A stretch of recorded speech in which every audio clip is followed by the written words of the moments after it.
আমি পার্সোনালি আমার লাইফে আমি যত কিছু হারিয়েছি, চেষ্টা করার পরও যত কিছু হারিয়েছি, এফোর্ট দেওয়ার পরও যা কিছু হারিয়েছি, আমি সবসময় আমার লাইফে এর থেকে 1000 টাইম বেটার পেয়েছি। আমার কাছে আমার লাইফে কোনো একটা জিনিস আমি পাইনি, এই জিনিসটা আমার খুব দরকার ছিল, এই জিনিসটা আমার খুব নিড ছিল, বাট আমি চেষ্টা করলাম, এফোর্ট দিলাম, এই জিনিসটা আমার হয়নি। স্বাভাবিকভাবেই খুব মন খারাপ হয়েছে, স্বাভাবিকভাবেই খুব ভেঙে পড়েছি।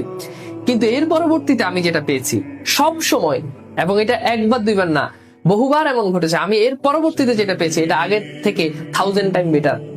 সুতরাং তুমি যদি অনেস্ট হও, তুমি যদি সৎ হও, এবং তুমি অনেক চেষ্টা করার পরও তুমি যদি তোমার লাইফে কোনো জিনিস না পাও, তাহলে ওই জিনিসের জন্য হতাশা রাখবা না। বিকজ মনে রাখবা যে তুমি যেই জিনিস চেষ্টা করেও পাওনি, ডেফিনেটলি তুমি এর থেকে বেটার ডিজার্ভ করো, এবং ডেফিনেটলি তুমি এর থেকে অনেক বেটার পাবা।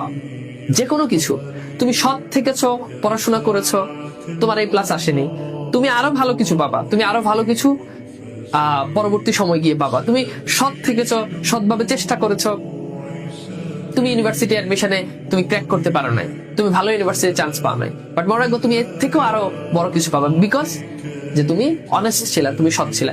এই জন্য সবসময় যেটা করবা একনিষ্ঠভাবে, মন দিয়ে, প্রাণ দিয়ে, একদম নিজের সর্বোচ্চটা ঢেলে দিয়ে করবা। এরপরেও যদি তুমি সেটা না পাও, এরপরেও যদি সেটা তোমার অ্যাচিভমেন্টের ঝুলিতে যদি না আসে, তাহলে এটা বিশ্বাস রাখো যে আল্লাহ তাআলা তোমাকে এর থেকে অনেক আরো ভালো কিছু দিবে, আরো অনেক বেটার কিছু দিবে। সো সেটার জন্য অপেক্ষা করো। এবং এটা প্রত্যেকটা মানুষের লাইফে তুমি দেখবা যে এমন ঘটনা ঘটে, সৎ থাকার পর কোনো জিনিস না পেলে, এটা একটা আল্লাহর জাস্ট একটা পরীক্ষা, ছোট্ট একটা পরীক্ষা। এই পরীক্ষা তুমি যদি হতাশা না নিয়ে, অনেক বেশি হতাশ হয়ে ভেঙে না পড়ে যদি এই পরীক্ষাটা উত্তীর্ণ হতে পারো, তাহলে তুমি এর থেকে 1000 টাইম বেটার কিছু তুমি পাবা। সুতরাং সৎ থাকতে হবে এবং নিজের সর্বোচ্চটা ঢেলে দিয়ে তোমাকে পরিশ্রম করতে হবে। ইনশাল্লাহ অনেক ভালো কিছু পাবা।